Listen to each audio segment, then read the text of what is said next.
Well, folks, good morning again and welcome to another daily devotional.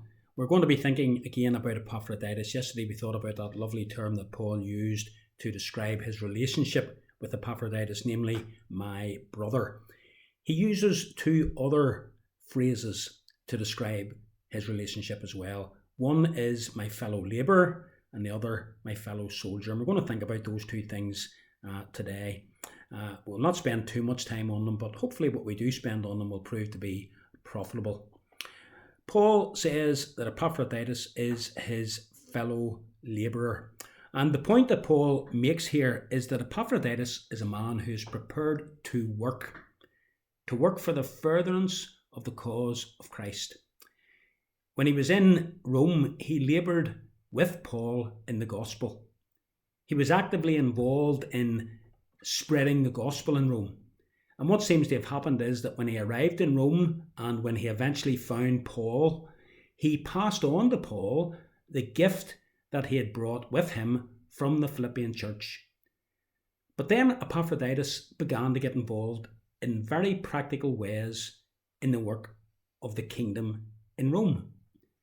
And so committed was he to this work that Paul tells us he almost died as a result of serving the Lord. You see that if you look down to verse 30. Now, we don't know exactly what happened to Epaphroditus, but it seems that in the course of serving the Lord in Rome, he put his life on the line, because that phrase that Paul uses there, risking his life, is in actual fact a Greek gambling term. It means to wager, to put something down as a stake on something, knowing that there's a risk of losing one's stake.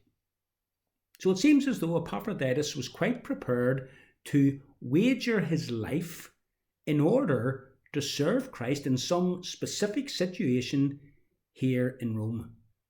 Now, some commentators suggest that Epaphroditus took the gospel to people in the city who were suffering from a terrible, deadly, contagious disease, something akin to the likes of TB or the plague or COVID-19, for example.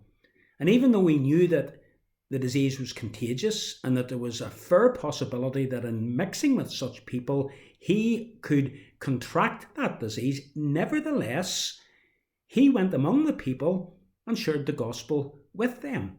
He risked his life for the work of Christ.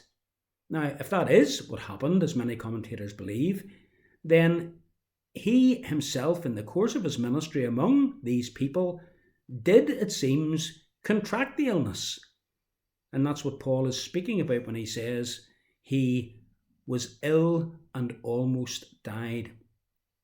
And again, you have this theme coming through here in the life of this man, the theme of self-sacrificing service. A man who would have been able to say with Paul, I consider my life as worth nothing to me if only I may complete the task of testifying to the gospel of God's grace.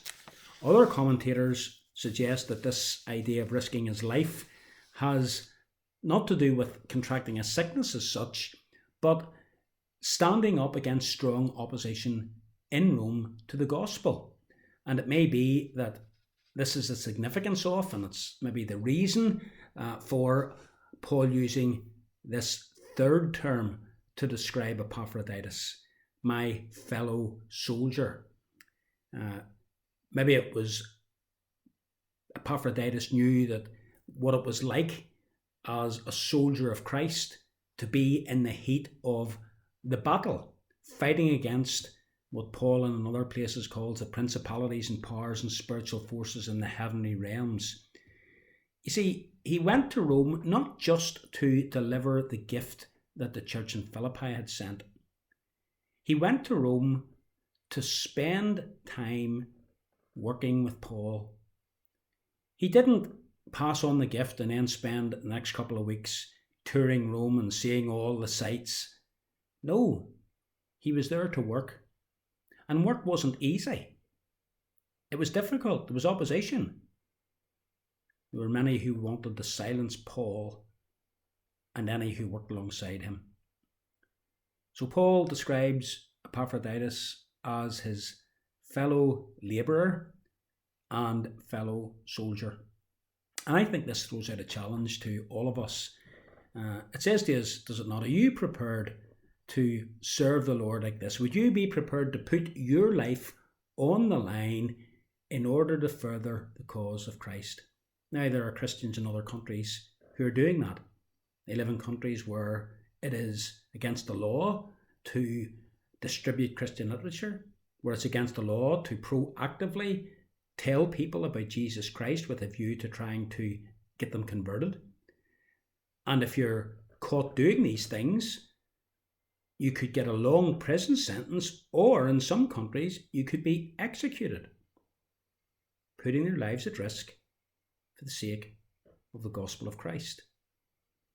We think also of those faithful servants of God who went about and ministered to and shared the gospel with people who were dying of the plague in London in the 17th century, putting their own lives at risk in order to bring the gospel to those who were dying. Things are very different today. Among those of us who profess Christ, we don't see the same commitment. Very few of us would risk our lives in order to share the gospel with others. So this man Epaphroditus is undoubtedly a challenge to each of us. And I suppose